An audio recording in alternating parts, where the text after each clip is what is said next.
Welcome to Be in Tune. Join me, your host Darien, and my producer Joab, as we have conversations that deepen our connection with our higher power, ourselves, and the world around us. So, get ready to tune in, turn up that volume, and welcome to the Be in Tune podcast.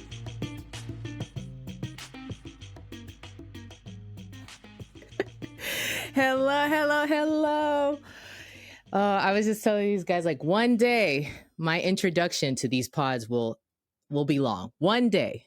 But anywho, welcome back to another episode of the Be in Tune podcast. I'm just so excited because we have a special guest. So instead of the usual banter between Joab and I, this time you won't hear me complain about technology.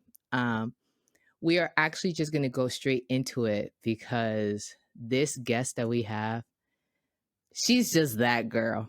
Right, Joab? That girl, indeed. Girl. Oh, she's saying, oh gosh, already. Okay. I have her bio. I will read her bio because it deserves to be read. But first of all, let me just start off with this little intro. I was driving one day from church and I was tuning into the BTM service. If those of you who don't know, it's Breaking the Mold Ministry. It's a virtual ministry that's really caters to young adults or anyone who just really wants to get closer to Jesus, right? Like really have that deep relationship with him. And what's so fun is the three of us, our special guests included, is we're all part of the same ministry. So I'm driving and I was like, oh, this person's leading out. Let me hear it. Tap, I just click on the Zoom link. The topic already had me, like the topic itself, and it was women's mental health. And I was already fascinated with the facts that were being, presented, the stats. But what was really grabbing my attention was the presenter, because the way the girl was giving the presentation, I mean, at this point, I might as well just say, here, you can have my podcast, because she is that speaker. She's and that's just putting that it lightly. Yes, right, Joe? Yes. Mm-hmm. She's just very eloquent with her words, meaningful. I get the feeling that she just doesn't say things just to say things. Like I get the vibe from you that you're just very mindful in what you say. And when she does say something, you're listening. You have no choice but to pay attention. And we have exchanged texts. She has low-key made me cry. And like the sweet words, I was like, why is she so kind? She's just not why, but she's just so kind. So, ladies and gentlemen, please allow me to introduce to you the one, the only Arshley. All right, now let me read her bio. Now, Arshely, this is something I did not prep for. Okay. How do I say your last name? Fluristal. Okay. Yeah. So Arshely Fleuristal is a board-certified family medicine physician with a master's degree in public health. Okay, family medicine, I see you. She is passionate about caring for the community through interpersonal connection and applying principles learned through her training in various fields to promote holistic well-being. She enjoys both teaching and mentoring and looks forward to supporting every person she encounters through their life journey. Although she has spent quite a bit of time on the West Coast in the state of California, Florida has always been her home, where her mother and father and siblings currently live.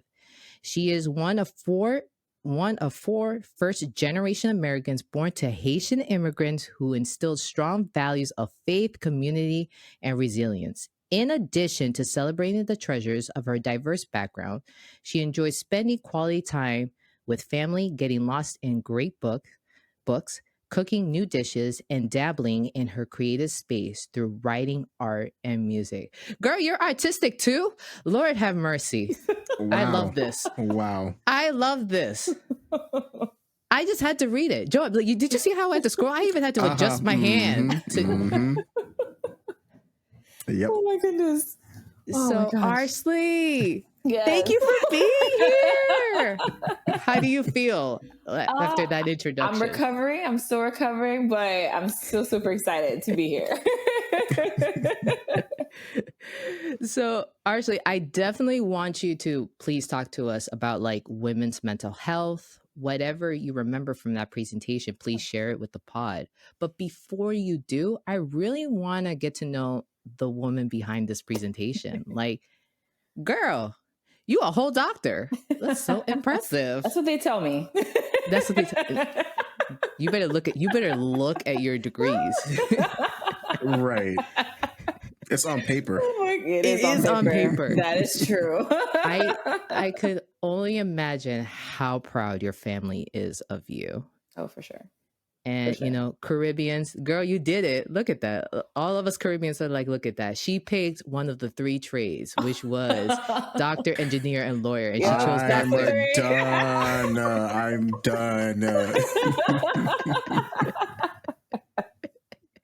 Oh my god! And she did it. And then she's like, oh, let me just also get a master's in public health. So, Arshley, how did we get here? How, like, where were you born? How did you grow up? Like, how do we get to this amazing woman that is like sitting across from me on a screen? So start wherever you want in your story. That's a good segue. I would say, so I grew up again, like Florida my entire life, mostly in Miami. My childhood was pretty okay, you know, ups and downs. I don't know if we can get into all of the nitty gritty, but I would say in terms of like why I particularly choose this path to become a physician, that was actually not something I even wanted in the very beginning. So I remember to this day, I still remember her face. I still remember being in her class, but I had this mentor in one of the STEM programs at my high school. And she's the one who planted that seed that I should consider exploring a career in the medical field. So because of her willingness to kind of pour into me while I was in high school, that's what piqued my interest. And I would say it's definitely a God thing, because I for sure remember praying to God. I said, okay, God, I'm trying this once and once only. If it doesn't work, that's it. I'm not, this is already like a 12-year commitment. I'm not putting myself through this again. So either this is what you want or it's not. Make it clear. And long story short, I still remember to this day, I was at a concert with my sister and I got a phone call that I got accepted to the only medical school out of 7 that I applied to, which is, looking back, is crazy because most people would apply to many, many more.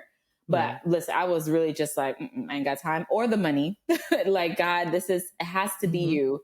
If you open this door, you open this door. And I got all 6 rejections and I was already convinced that God had said, no, this is not it. And then that last time, a phone call, I almost didn't even answer because I was like, it's another rejection. That was God's yes. So ever since then, I've been on that journey, and God has seriously sustained me from day one, even until now. And that is why I'm here. So, yeah. Wait, first of all, I'm still stuck on the fact that you're like, I didn't even want to do this. No. Was it ever presented to you before this amazing mentor, like, you know, had that chat with you?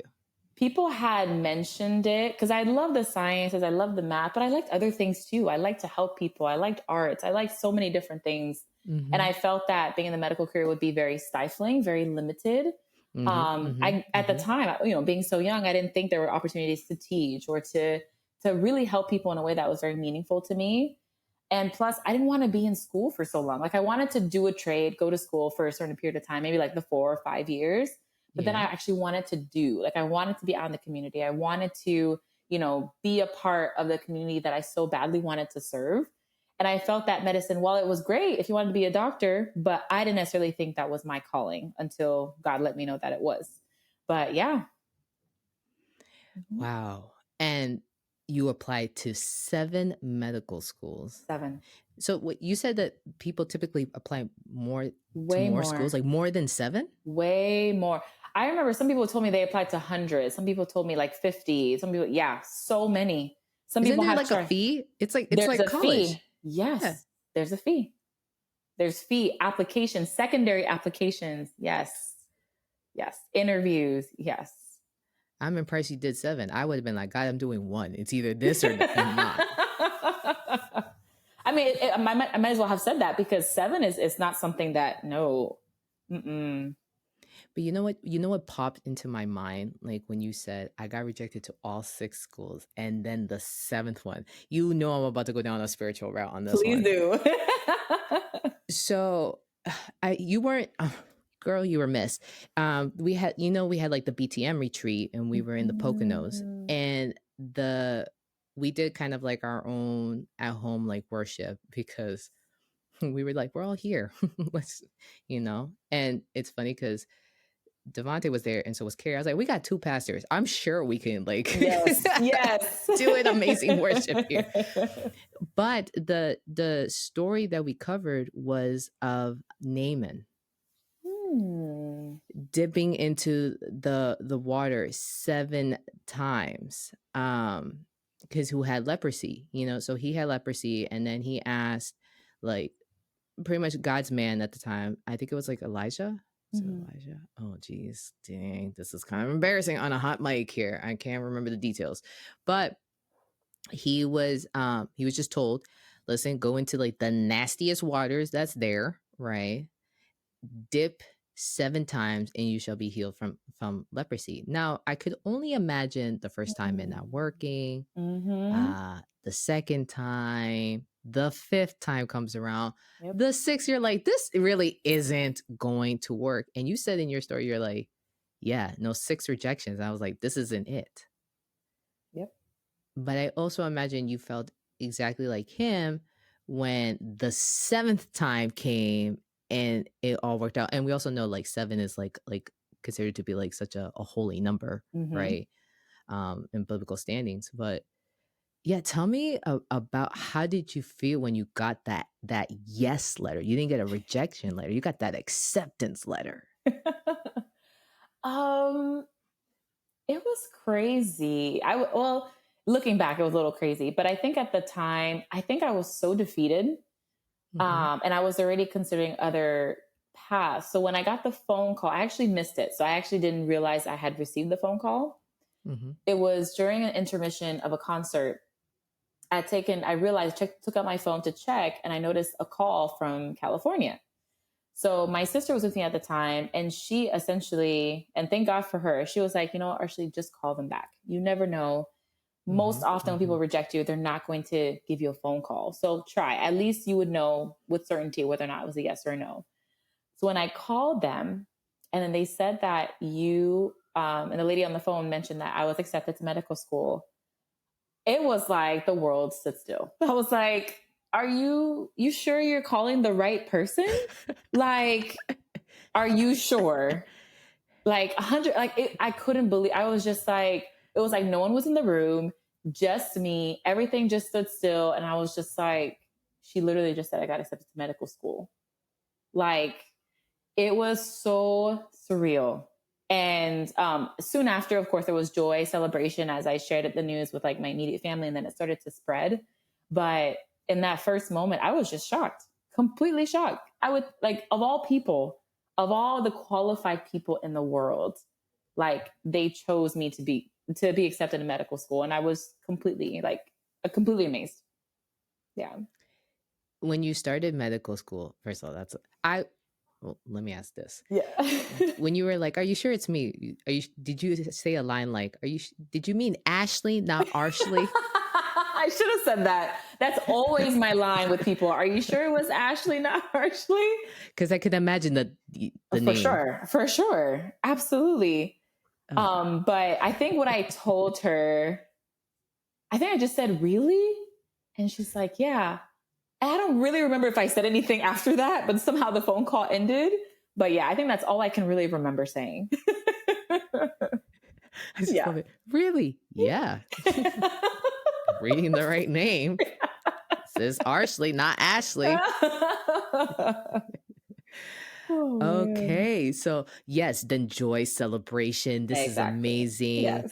God did, right? All of the amazing like gospel music of blessings and whatnot are playing, right? This is exciting.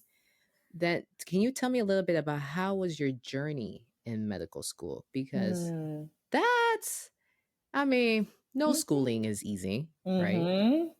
But medical school, I mean, I watched all like I stopped at 16 seasons of Grey's Anatomy. I'm sure it wasn't like that for you, but what I'm saying is just like the intensity of Mm. it. I mean, I know medical school, like the first part you're like in the classroom more, Mhm. right? And then you have to do the whole internship, and then you would do like a whole residency program You got it. after that. So, how did it feel like that first year going into it? First year going into medical school. So the analogy they often use with first year medical students is that, you used to be the quote unquote big fish at your university or in your high school, or wherever environment you remember shining the brightest. And then you come to a place where everyone was that person.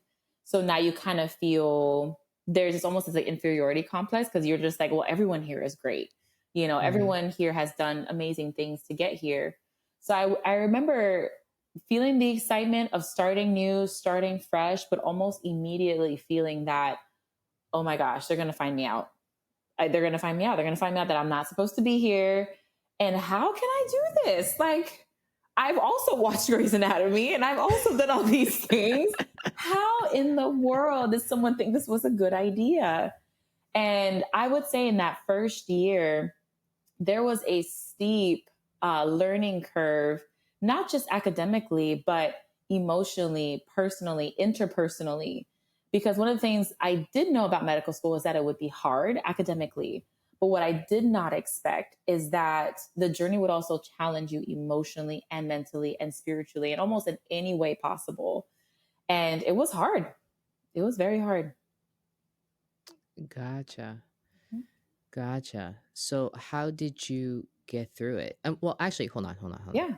See, my brain sometimes works a little bit faster. So there was something that you said. You're like, oh, they're going to find me out, Hmm.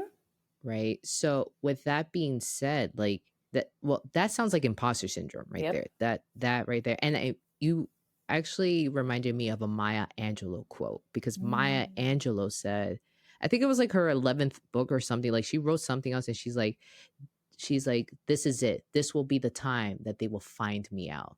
That Hmm. this will be the time that they'll know that I'm not really what, they think I am. And it's Exactly. crazy to like read that. You're like, the Maya Angelou said Yeah. that? Like, that's imposter syndrome right Yep. there. So how did you deal with that? How did you navigate it? Because you said also medical school challenged you not just like intellectually, Hmm. right? Because you're now with the best of the best Hmm. all over the country too, Right. right? So you're being challenged intellectually, but you're also being challenged like mentally, Hmm. emotionally, spiritually, and I imagine at times physically. Absolutely. So it was hard.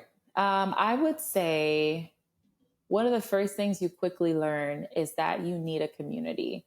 You need Hmm. a community of people that will be able to hold you and support you. And that was probably one of the hardest things to establish because when you're growing up, even in undergrad, you have your family to fall back on. You have your friends, and they get it because they've been to college or they've been to high school or they've been to whatever stage of life you were in. Hmm. But what became quickly apparent when I started my journey in medical school is that the people that I used to go to who could relate to me could no longer relate to me. And on certain levels, they couldn't relate to what it was like to be in this environment and space. And it's not any Mm. shade or it's not any comparison. No. It's just a Yeah, completely yeah. different state, a completely different environment. So it was kind of isolating, even though I kind of already had a community coming in, but I also felt isolated. And I had to stretch myself a little bit more to grow Hmm. and find more community or a community that could relate to me on a more personal level. So this later became colleagues, classmates, and things like that I would meet throughout my 4 years in medical school. But I had to learn how to lean on them. And there's a different level of relational equity that builds when you've gone through medical school with some people because you've been through the trenches, you've been through those exams, you've been through those study sessions, you've been through those lectures, you've been through all of that. Hmm. And like there's this closeness that inevitably develops, because in the hours you're not studying, you're talking to each other or hanging out, doing whatever. And if you're not talking, hanging out, you're studying with each other. So there's literally this constant revolving door of interactions, and you see each other at their worst and at their best. So I would say the first thing was definitely community. And the second thing was really digging deep into my faith. God has always been the core, central, like everything in my life. But I would say that I felt comfortable keeping God in the passenger seat of life for a little while. Like, I got this. This is manageable, Couldn't do that in med school. No, there was no way. No, he had to drive the whole way. Okay. You're like, Jesus, take the wheel. Please, gladly. But I quickly had to really dig deep and have a raw relationship with God. And what I mean by raw, it's not going to church, every Saturday and then coming home and then just that did it for me. This was on the floor, crying, lamenting to God and saying, God, I don't know how to do this. I cannot do this. I do not have the strength. I'm not smart enough. I'm not capable. I cannot go on. And in the environment, in the medical school environment, the medical training environment, some people will say that it's designed to put all this pressure on you. But I would say that the environment can sometimes be so overwhelming and stressful that there almost seems like there isn't a way out. And unfortunately, in a lot of the circles where we've had conversations with medical students, it was not uncommon to find a lot of mental health challenges, depression, anxiety, everything in between. And for people to wonder if there really is a way out from this space. So when I really mean getting raw with God, it's like, God, I do not want to do this anymore. I do not want to be here anymore. And I can't really explain what that does or what that did to my relationship with God, but it for sure challenged me to just be real and to grow with God in a whole different way that I never thought was possible. So first, community; second, growing with God.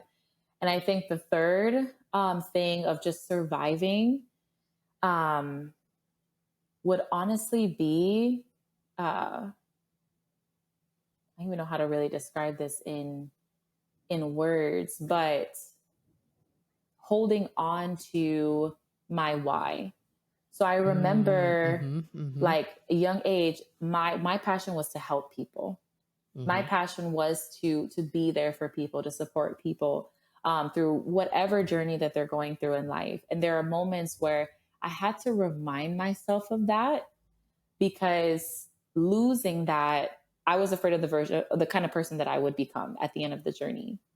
And the ways that I leaned into that was interactions I had either with colleagues, with residents that I lived with, because I lived in a dormitory for the entire 4 years, in the patient encounters, like sitting with them and taking that extra moment just to talk and like focus on the human aspect of of living, of being in the situation where you're vulnerable, where you're exposed, and just embracing that, because that is a part of me that I thought was actually inconvenient in this space. And I quickly realized, or actually, no, it took me time to realize that abandoning that part of me that really longed for that humanity, to anchor onto that part of me that wanted to connect with people, abandoning that was really destroying me and doing it very quickly. So I had to learn to find pockets of just connection anywhere that I could to also continue on the journey. So I would say those are the three things as best as I could summarize. I love those, but those are three awesome answers. Like I really appreciate you taking the time to say that, because first of all, you may be inspiring someone, right? How do I survive med school that's going to challenge me again, mentally, emotionally, spiritually, and physically, right? And even intellectually? It's like community, right? Find faith, right? Anchor yourself in something, and remember your why. Yeah. That part right there, that why. I want to talk more about your why, but I want to take a little sidestep. I think I was going to make a statement, but I'm going to ask the question. Why is it that we forget our why when we're going through a hard time? Hmm. And feel free, either one of you, to try to answer this one. Like, Mhm. why is it that we forget our whys when we're going through a hard time? Because I'm guilty of that. I am guilty of that. The minute that there's like something, I'm like, Lord, you have forgotten me. The promises that you had. What were the promises? And I think my angel is like, she's so dramatic. Like Angel 345 is like, Jesus, this is it. She's so dramatic.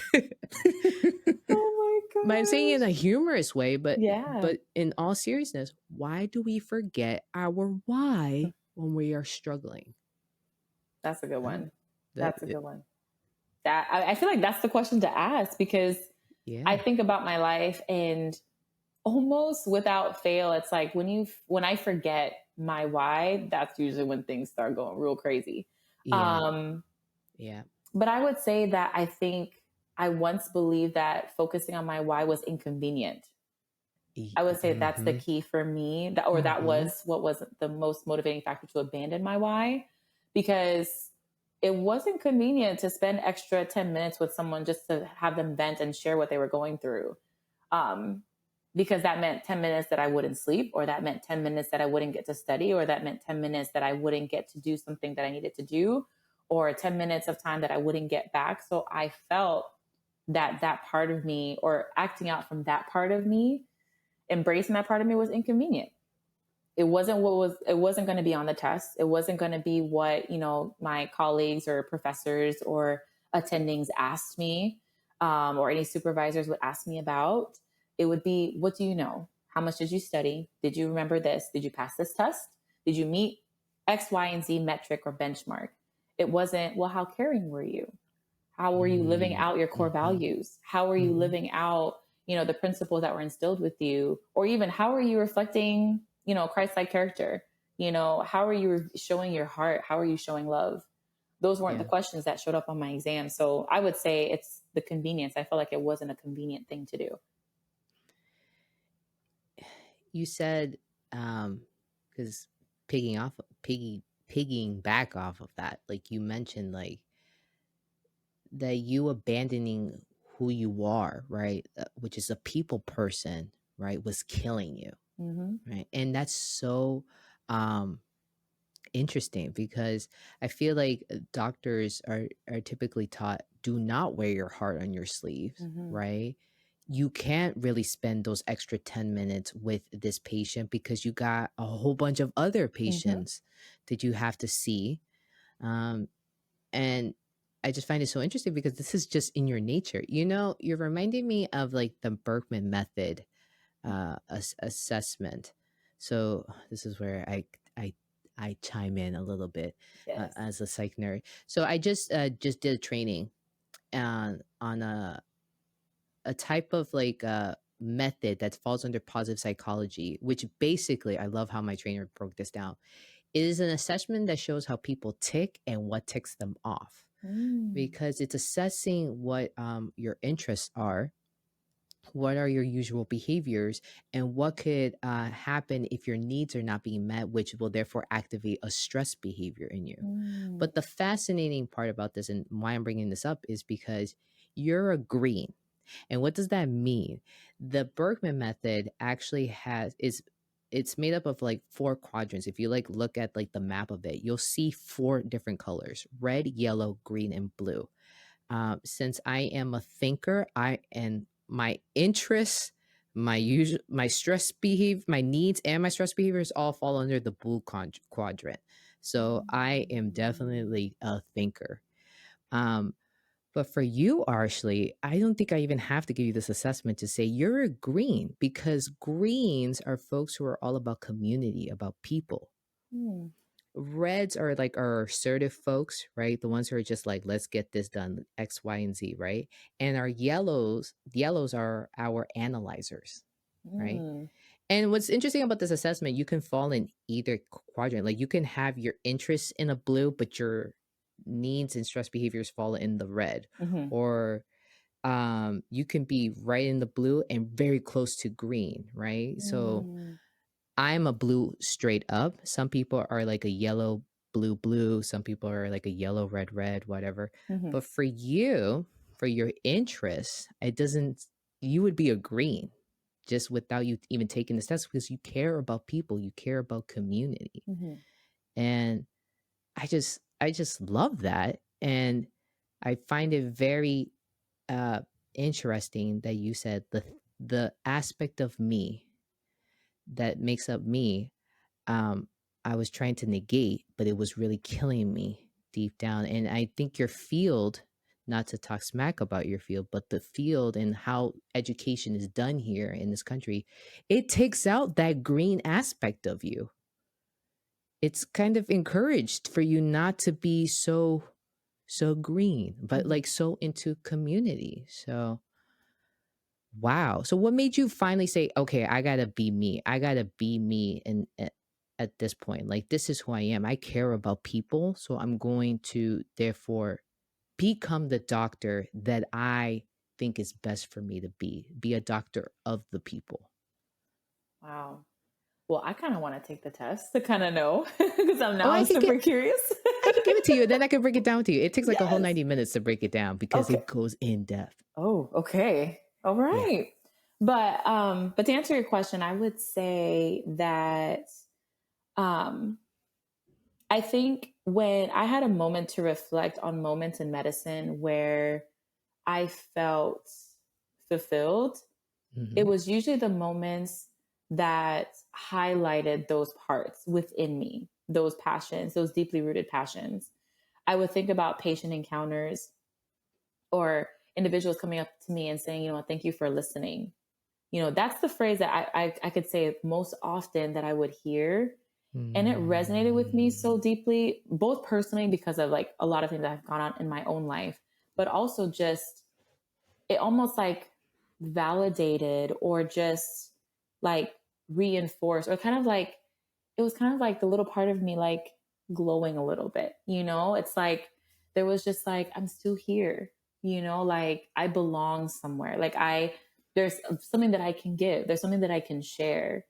And that's what would help sustain me sometimes through some of the hardest moments, because I would remember at least I can offer a space for someone to be heard, or at least I can hold someone's hand who needs their hand to be held, during this procedure or during, whatever they're going through.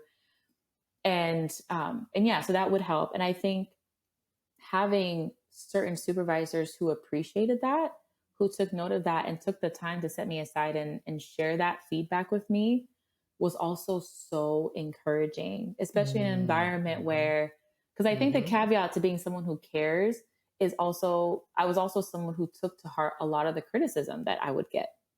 Yeah. And being in an environment where you're not only Black, but you're also a woman, it's even like doubly challenging. Yeah.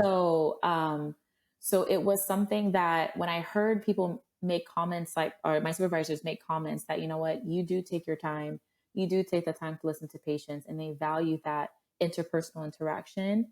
That also helped me kind of like gave me some reassurance, I guess, that this is where I was supposed to be. And I didn't have the vocabulary to say that that's who I was at the time, but looking back, I was like you sharing that also helps me realize that that was my way of holding on to parts of myself even through this journey. So, yeah, Oh my gosh. So you're the doctor that a lot of us want.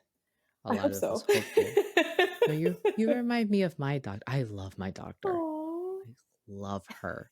She's a family doctor to a good chunk of my family, and I was like, can we just invite her to like like a family bar? Can we do a family barbecue and can we just Yes. invite her?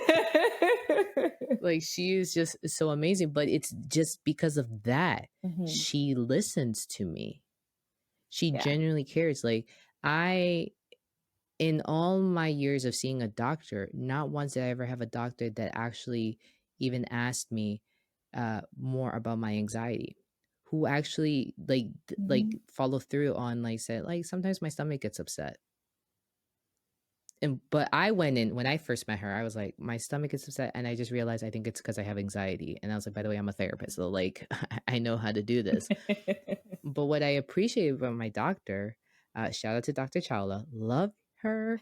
Um, she really listened to me, but I love how because she was listening to me, and I know she was listening to me. The next year when I saw her, she's like, so how's it going with taking breaks?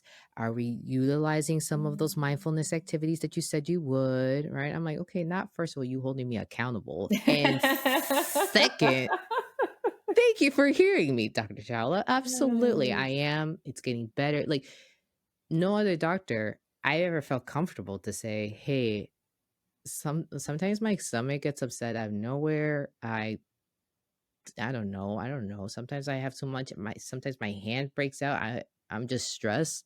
Yeah, they'll just be like, "Oh, it's just stress." Okay, cool. But with my doctor, she just listened to me. And therefore I felt validated. That's the Yep, thing that's the too. key. That validation. Oh my gosh, for me to tell her, I was like, I believe I have anxiety and I just got to do X, Y, and Z to like help manage it. She was like, absolutely. And good for you. And don't Nice. forget, like, you're just that doctor for someone else. And that's just amazing. So I have a question for you because you also mentioned too that here in medical school, as a woman and as a Black woman.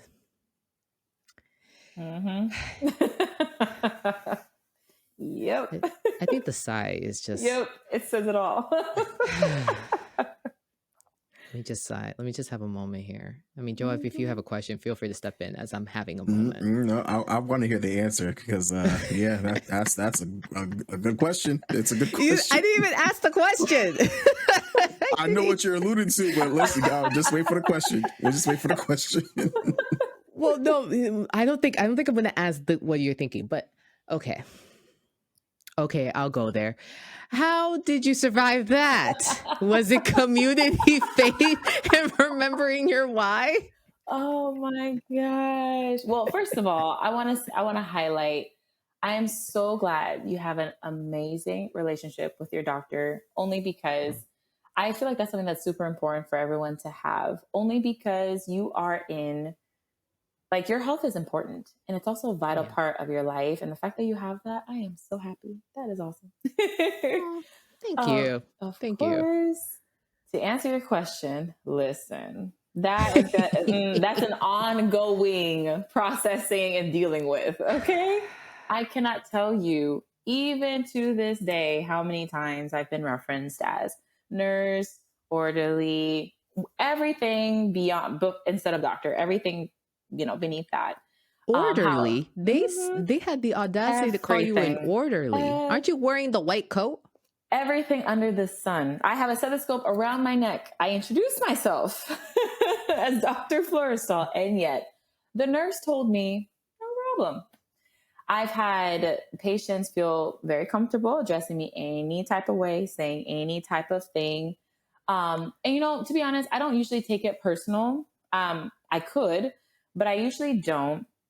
And what I tell myself in these situations, now looking back, is that who I am will speak for itself. And I've noticed that, there are times where people correct other people or people when they're addressing me a certain way or things like that. And I don't ask for that. I'm not looking for that.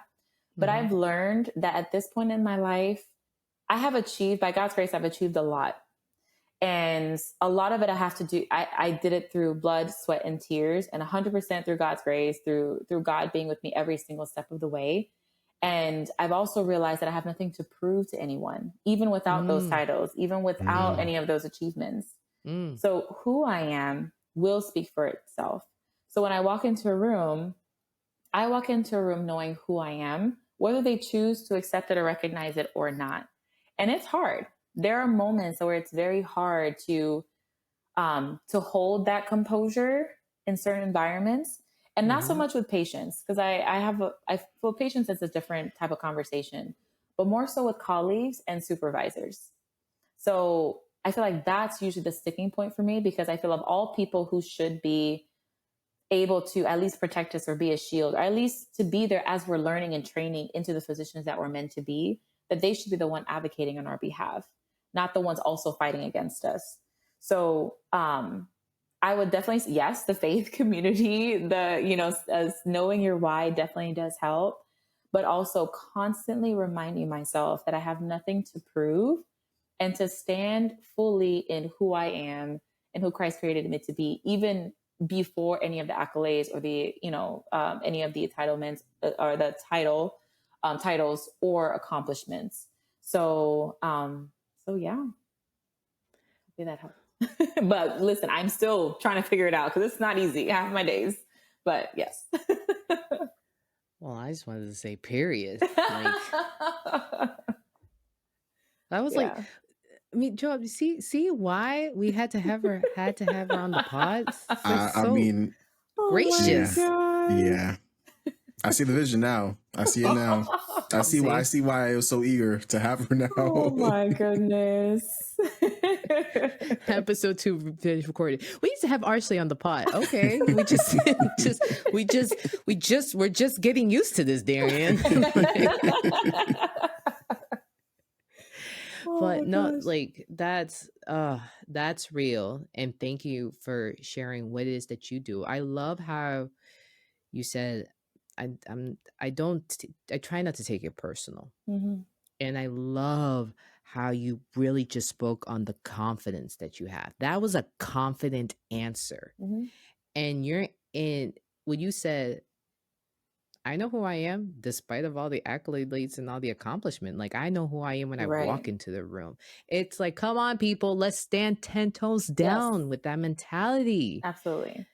I think it was in the song Champion by Dante Bao and with Bethel. I don't know, but it's Champion. Mm-hmm. And there's a line in the song. He goes, I know who I am because of whose I am. Exactly. And that's what you just told me. You were just like, I know who created me. I know who I am in the identity of Christ.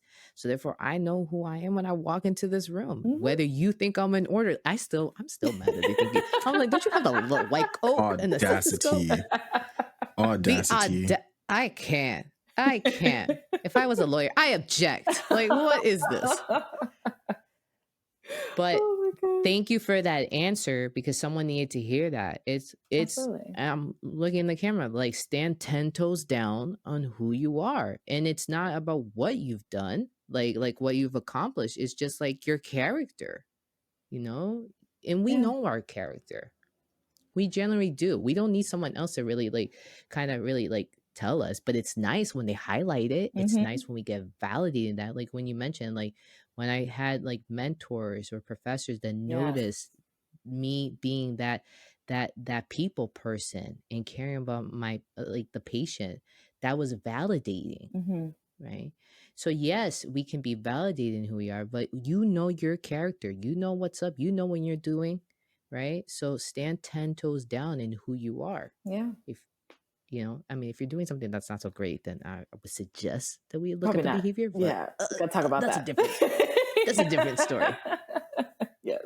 So thank you for that. So now this leads to my next question, because this was going to be my original question before I had to sigh.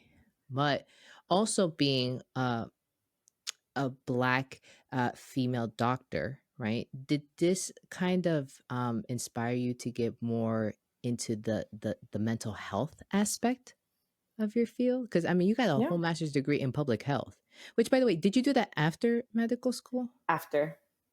Oh, so my girl. Wow. The ambition. It's crazy. Usually most people, after they get to medical school, they're like, they stick into, wow. But she told God, this better be it, because this is I'm not doing anymore. And then her angel 345 was like, oh, she's going back. God, what happened to her being all big and whatnot? I'm not doing. So hold up. Let me just break down the education for someone. Yes. You graduate from high school, great. You go to college for 4 years. Then you go to medical school, which is another 4 years. Mm-hmm.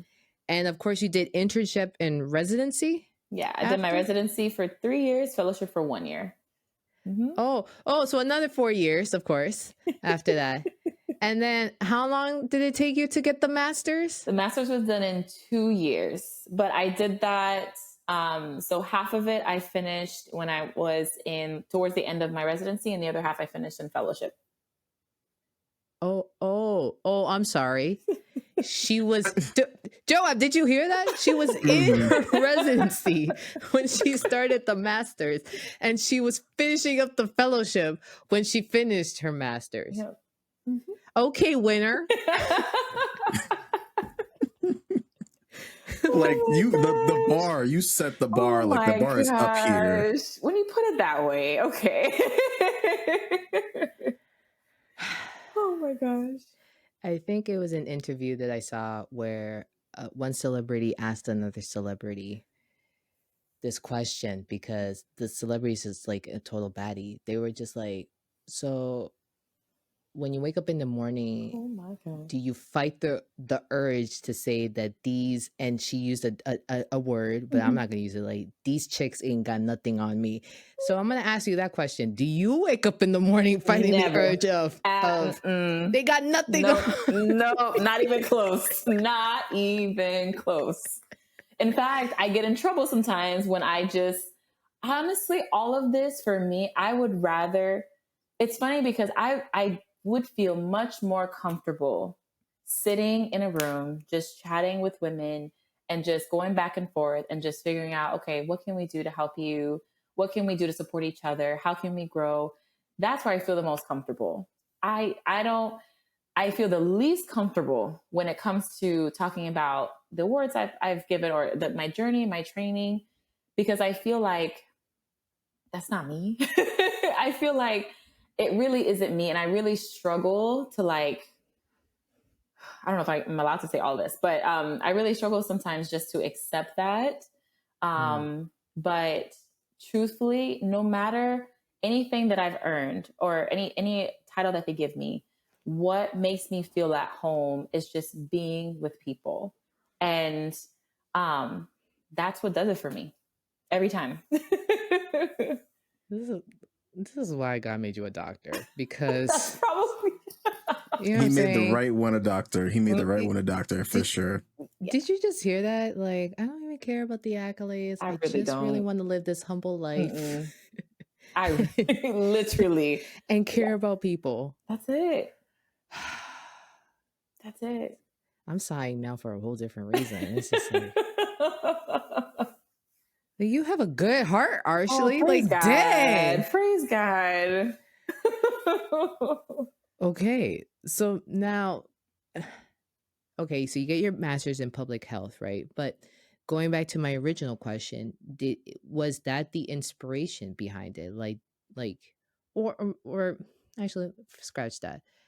What really, what happened, or what really inspired you to say, I want to get a master's in public health and I want to have my foot in the mental health conversation, game, whatnot? That's a great question. So I walked into medical school knowing that I would be an obstetrician, actually. So that's really what I wanted to do. So I knew I already had a bent towards women's health. And that started based on how I grew up. So I grew up with a single mom. She took care of all four of us as best as she could. So I was privy to a lot of the things single mothers had to experience. Because I was at the age of 18. So you have like some knowledge, not a lot, but you have some knowledge of what's going on and the things that people have to deal with and interact with. So I had I would say privilege. It may not be the word that people would use, but I would say I had the privilege to observe my mom, like, learn what it means to navigate a world on her own in an environment where it wasn't planned that way. It wasn't supposed to be that way, but that's how it was. And I saw how she went through highs and lows and challenges, and how it not only affected her, but affected all four of us and the people around us. And that really spoke to me, because I feel, and even to this day, I still feel that women are often the anchor, especially in Caribbean households. They're the anchor of the family. And if they're not doing okay, a lot of people are not okay.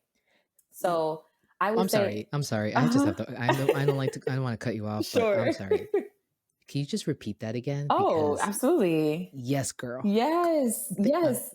I was saying that for women who are in households, especially in the Caribbean culture, even African American culture, um, the women, when they're not okay, the whole family's not okay. Something is off. Like things are not okay. Whatever that iteration may look like, and that spoke volumes to me. And I feel that those seeds were planted in my heart that something needs to be done, because she wasn't the only single mom that I knew, and she wasn't the only single mom that I had observed, that I had the opportunity to brush shoulders with and just get a snapshot of what their life was like.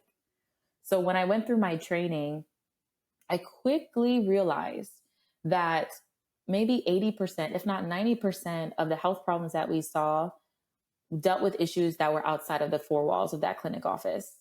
So it didn't have anything to do with the medication I prescribed, very little to do with the procedure that was done, but the psychological, the emotional stress, the trauma that they endured, the stresses they had with managing finances, with everything else going on, the pressures on them, the time they didn't have to even breathe, the limited resources they had to make work, to make do. Um, the environments they had to survive in, not even thrive. Some, to this day, I wonder if they've ever tasted what it means to actually be in a place to thrive. And we're not talking about wealth and being wealthy and all these kinds of things, but being in a state of constant survival is not what we were meant to do. Yet there are many women who that is their reality every single day, even to the day they die. So when I noticed that pattern over and over and over again, it became quickly apparent that something needs to be done. And going back to what we mentioned about imposter syndrome, which is something that I'm still recovering from this day. But even though I noticed this pattern, I felt unqualified to deal with it, because I was trained, just focus on the body, just focus on the symptoms, just focus on the disease and treat that. And then somehow that makes everything better, even though that was not the case. So I eventually took the decision to go ahead and just, let's see what I can do. I may not have been called to be an obstetrician or gynecologist, but I am in this field of family medicine where I do see a lot of women. So what are we going to do about it? And I think that's when I finally made a decision along that path to just focus on women's health. So that's women's health in general. Now, public health and then women's mental health. So women's mental health goes hand in hand with the women's health. So when I let out a project during my residency for women, so we were helping them with weight loss, all these different things. The number one thing that I would hear from the women that I worked with is that I wish that we had a component that addressed mental health. And the stories you would hear, the pain that you hear in the voices of some of these women, it became apparent to me that this is what the problem is.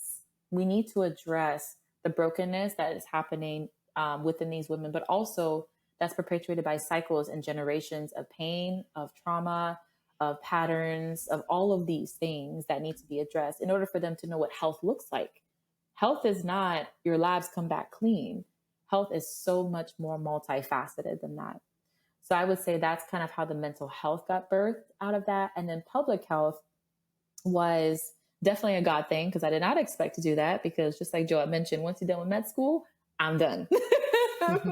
But God opened the door, and I quickly realized also that while it was helpful to do what I can one-on-one, I also had to learn how to take a step back and look at things from a broader perspective. And change can happen with one patient at a time. Absolutely. So never negate the value of one-on-one interactions in any space.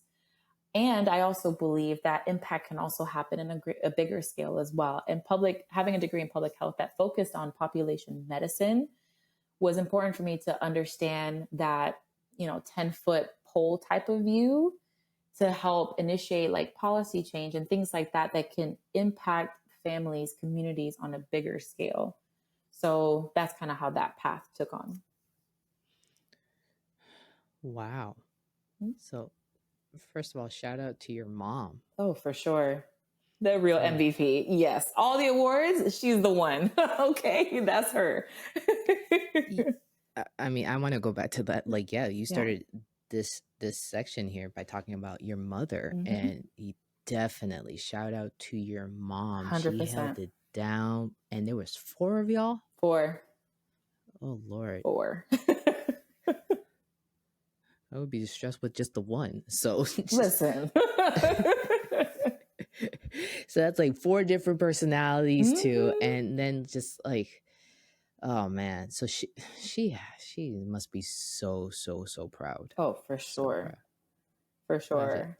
Is she like my mom? Does she brag about what you do? Oh my goodness. I have people that I don't even know. Like, I can't. congratulations. I was like, nice to meet you. So yes, to answer your question. Fun little story. When I got my master's, my mom needed me to write down my official like degree title, and I said, "Ma, just tell people I got my master's in like, just like in like therapy. You could just like simplify it." She's like, "I need the official title." So I literally had to write in her notes, and my sister's a witness to this because my sister witnessed her busting out her phone and she's like, "Darien's doing great. She got her master's in clinical mental health counseling and specialized in music therapy." I believe it. And then she always looks at me. She's like, "Do you think God thinks I'm bragging?" I'm like, "Nah."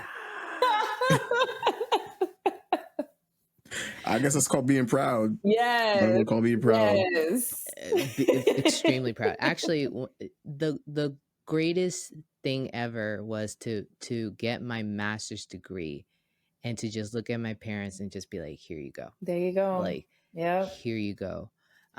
Because my mom did it. She like her I'm gonna have to bring her onto the pod, Joab, like just so she could tell her story. I know you would enjoy that a lot, Joab. He'd be like, "Mama Santana."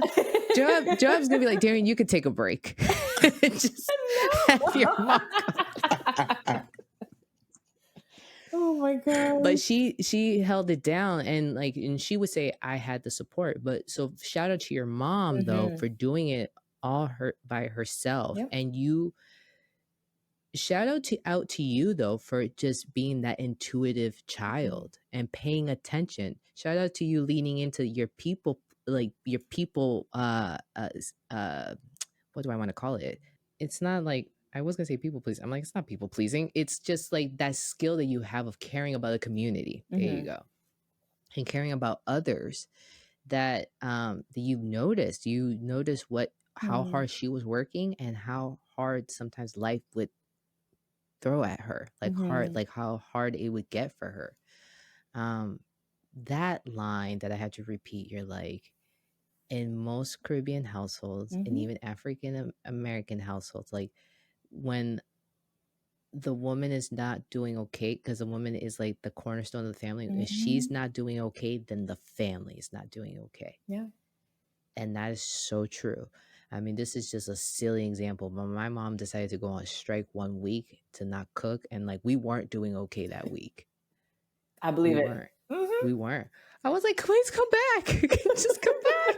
Oof, that's rough. That is rough. No food, She had her reasons. She had a reason. I'm not gonna air my family's like, dirty laundry or anything like that on a hot mic. But you know what? I validate Mama Santana. She had her reasons. But yes, like so true. Like I don't think society knows this. Like they could be like, yeah, I know this. No, do you really know this? Like if she's not doing okay, then the rest of us we're doomed. Yeah. We're not doing okay. And I actually saw that too with like, or I've heard stories of that with my grandmothers. So when you said that statement, I was like, I had to interrupt you. I was like, you got to repeat that. You have to repeat that. Yeah. So Arshely, please take some time right now, like, and just drop some facts, like any facts about women's like mental health for us here, because I love how you said that you were focusing on women's health, right? And then you did like a project and you discovered that you heard from other women say, yeah, we should talk about the mental health component of this as well. So I love that that happened for you, that you experienced that. And I love that mental health is being discussed, especially women's mental health. So drop whatever facts you want. I mean, that presentation, I mean, if you just want to go through the presentation again, you could totally can. Um, but yeah, just drop some facts that you think it would be important for folks to know.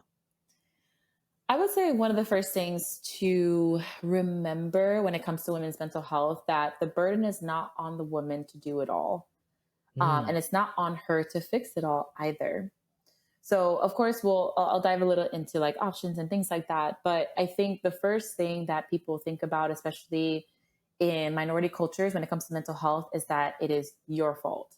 There's something that you've done, or there's an inefficiency or inefficient part of you, or there's a deficiency in you that's causing you to feel depressed or anxious or worried or all of these things.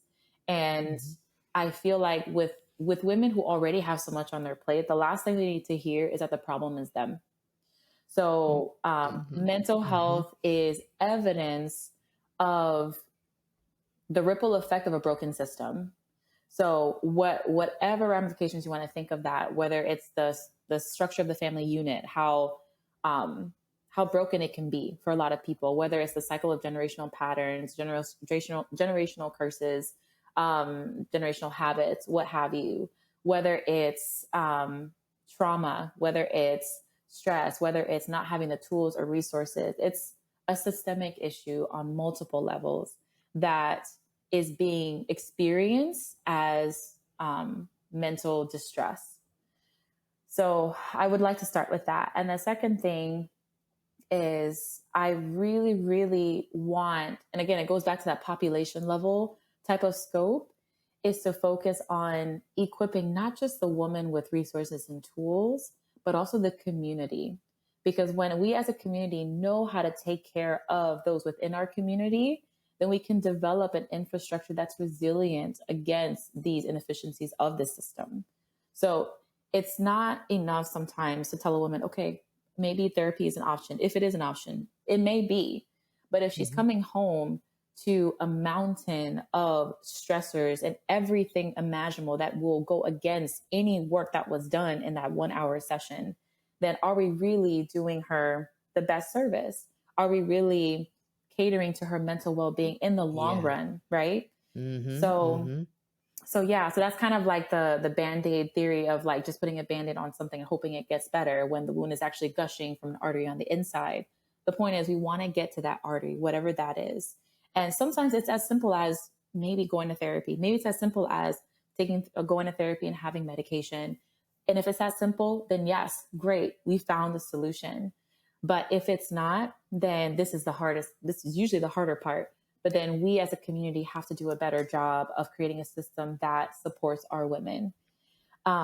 So those are the ways that I would start out, some of the gems that I would start out with. Then continuing on from there, when for women specifically, women are naturally intuitive on some level. There's a feeling you get when things aren't okay. And we've been conditioned, to kind of my earlier point, to view things that we may not be okay with as inconveniences. mhm, We mhm, are called mhm, dramatic. We're called overly sensitive. We're called you're mhm. doing too much. You're acting too much, or you are just fill in the blank. And we are conditioned from a very young age to understand that when you're not okay, or when you feel like something is not okay, it's inconvenient for you to address it. And sometimes that mentality can result in disastrous and sometimes traumatic experiences for people. And I'm thinking about stories that I've heard, experiences that I've had as well, and just thinking of times where I hear the same story over and over again, where a woman felt uncomfortable, but didn't feel safe enough, didn't feel they were empowered enough to say that something was not okay, whether it was an internal feeling, whether it was a gut feeling, whatever it was. And I think one of the beginning steps of taking care of your mental health is feeling empowered to say that something is not okay. You don't have to have it figured out. You don't have to have a name for it. If just having the willingness to say something is not okay is the first step, everything else can be figured out. Everything can be figured out, and it may not be overnight. It may take a couple weeks, couple months, couple years, maybe the rest of your lifetime. It's fine. But the first step would be being able to acknowledge that something is not okay. I would also like to share that when it comes to finding help, is this is what a hard thing for a lot of women is destigmatizing what help means. There's a complex of women, especially minority women, African American women, all of us. There's this feeling that admitting help is a sign of weakness, is a sign that you are incapable, is a sign that you are not valuable, or it devalues you in some way. And another thing that people often think of when it comes to help is that you're crazy, or, you need one of those crazy doctors, or you're on those meds. It's very stigmatized, essentially. And help, as much as it's been stigmatized by society, by social norms and things like that, it's important to understand that everyone needs help. And I think we're conditioned to believe that only certain people deserve help, like infants or children or elderly or disabled individuals. But at the end of the day, we all need help. And this concept of being hyper independent, being self-sufficient, completely self-sufficient, is actually in a maladaptive, I would even say, maladaptive kind of mentality to a broken system in a broken world. Because if we really dive back to what life should have been like, and we really go back to Eden and the first days before everything kind of fell, when God created Adam, he didn't say, I created you, now I need you to figure out how to eat. I need you to figure out when you're going to go to sleep. I'm going to need you to figure out how to drink some water. I'm going to need you to figure out how to keep your heart beating and to breathe. By the way, you need to breathe every few seconds, because if you don't, it could look pretty bad for you. Figure it all out. I just created you. Everything is dark. Figure it out. He created everything and then put you there. He gave you a responsibility. He gave you a role, and he provided for everything you could ever need. So the intent was for us to always depend on God. But that word dependence has had, unfortunately, a negative connotation for so many people, especially women, because you're viewed as weak.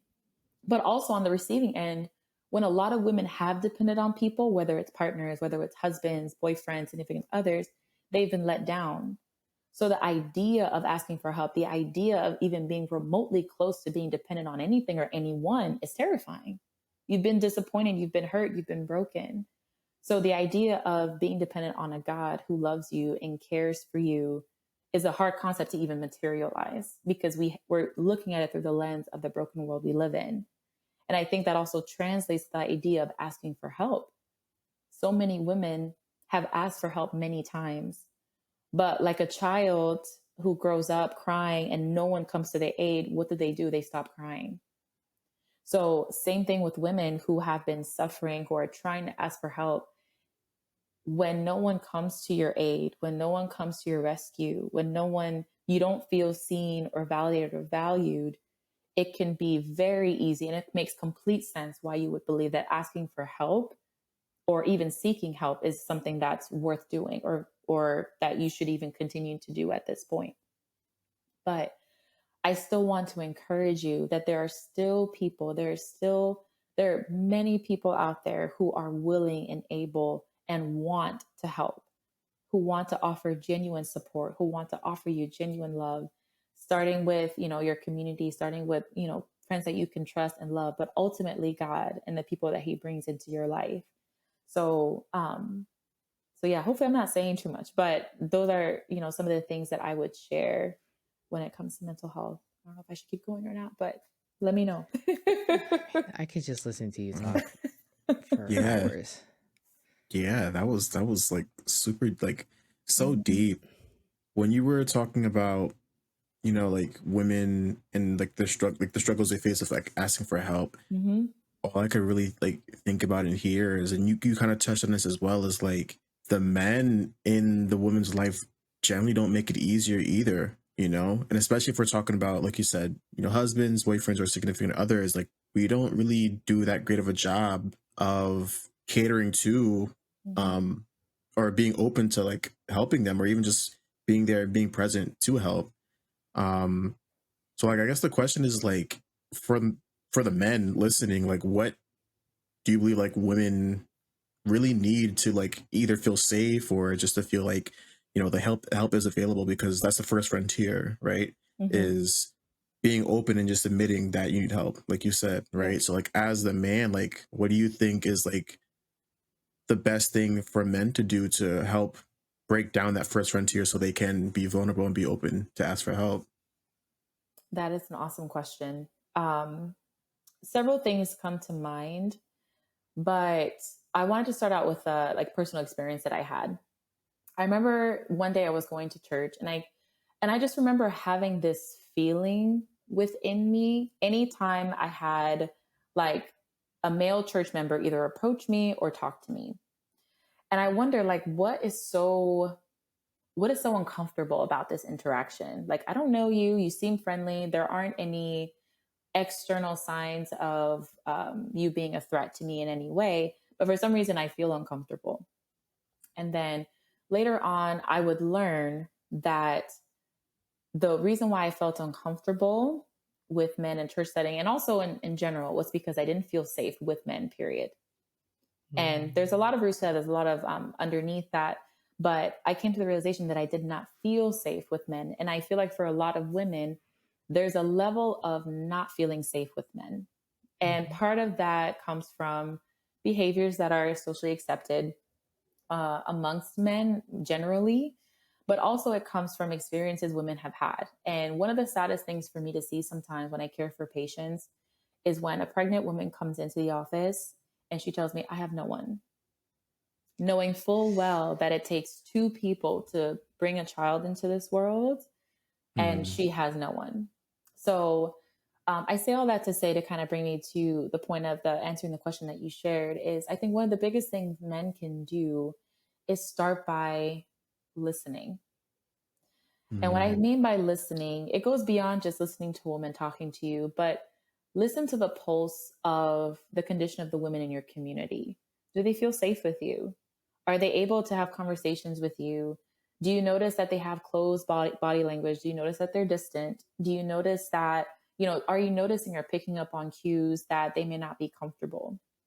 And if that's the case with the women in your communities, then I would challenge men to, the second thing would be to educate, to learn about what it means to be a safe person. And one of the first things to learn about being a safe man for your community is learning what men have done, learning from the experiences of women in your life. Some of the best teachers are the people who've actually gone through certain life experiences. And then from there, doing the work to show and consistently show what a safe man looks like. Because I feel mm, that that is one thing that a lot of women do need to see, both in the church Mhm. setting and also in the world in general. They need to know Yep. that there are safe men who still exist, safe men who can Yep. be friends, safe men who they can go to if they're in a crisis, safe men who can support them, whether it's watching their kid or helping them with any situation. Because once that safety, the sense of feeling safe with men is reestablished, then we can work on all the other things.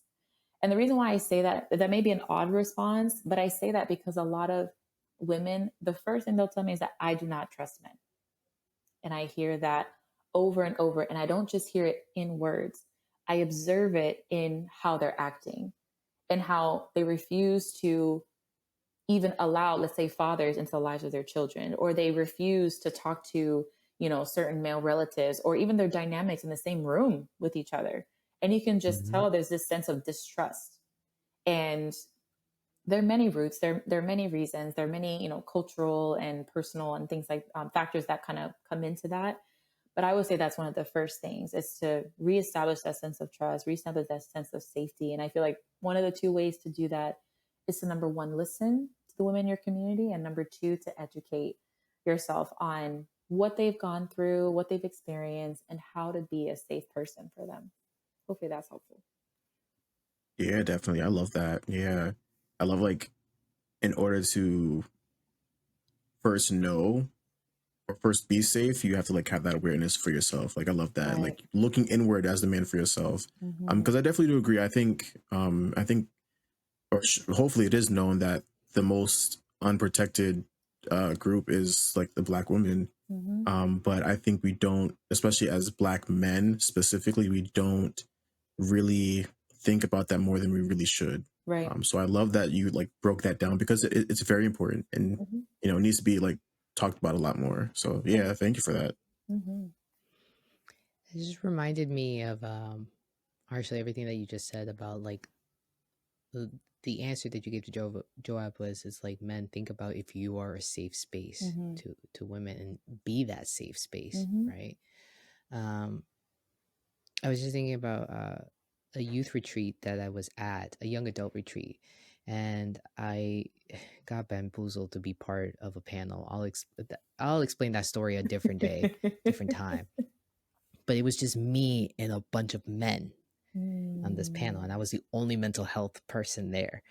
And I said, this ought to be fun. But of course, the conversations, the questions that were asked they were relational questions, and very like intimacy type level questions. It's like, what does the Bible say about having sex constantly, right? Or like, how is this like, it just like, it centered like around a lot of those questions, right? And then eventually it turned into, and one of the guys looked at me, he's like, I know you're staying quiet, and I'm gonna need you to speak up a little bit more. I'm like, I'm not gonna like be out here asserting my dominance. There's no need. You know where I'm at. If anybody wants to, but that was just a little bit of my attitude. But he was just saying like, speak up, because this is where you thrive. And he says something, and he's like, I'm sure the therapist can back me up, but if your girl or if your wife is not feeling comfortable, especially when you guys are in the marriage bed and there's some, and she doesn't want to have sex with you often, have you ever asked her why? Have you ever thought to have the conversation? Yes. Have you ever thought that maybe she went through something horrific, and that even though she may love you, she doesn't feel super safe and comfortable with you? And he looked at me, and I said, I don't need to say anything. You say everything great. Like I just like, I was able to assist with the answer further, but it was just like, you have to talk. You have to learn what's like, learn from your wife, or learn from your girl, or learn from that woman in your life of like their past experience. And yes, how can I be a safe person in your life? So when you said all of that, I was just thinking about like that conversation. And I have to tell you, the room got really quiet when he said all that. Like, very quiet, because it was a small space. We were packed like literally to the rafters, and everyone got really quiet. And one person made eye contact with me, and I nodded. I was like, it's so true. Because we don't ask. We don't talk about this. We don't. And she may not feel comfortable to say, hey, God forbid this is an example for someone, but like, hey, when I was 5, and then finishes the story there. Or from ages 10 to whatever age, X, Y, and Z was happening. So I love that answer, Arshely. So good question, Joab. Very good question. Yeah. It's real. Like, and even you just saying that, Darien, I think of, because most men, we if we don't hear anything up front, and or sometimes we will see something, we won't call it out because that's not like how we're wired. Like, if we see it, if you say something, then it makes sense to us. But like, we just don't ask because like it's not as what's the word I want to say? It's not upfront where it's like, oh, like maybe I should kind of like ask. So we just, if life kind of goes on and like, you're kind of like acting out that you're okay, but deep down you're really not, then most men won't really say anything. So yeah, like that's real. That is real. Yeah. I think it's also safe to say that a lot of us, this is kind of a sidestep type statement I'm about to make, but a lot of us are carrying a lot of scars. And now at this point, it doesn't matter what gender you are. Like, a lot of us are carrying a lot of scars. Yeah. So, Arshely, when you said like a guy should listen, like that is like, someone asked me once, like, how do I support, this is a person I know that they're going through grief, how do I support them? I said, you don't say anything, you just listen. Exactly.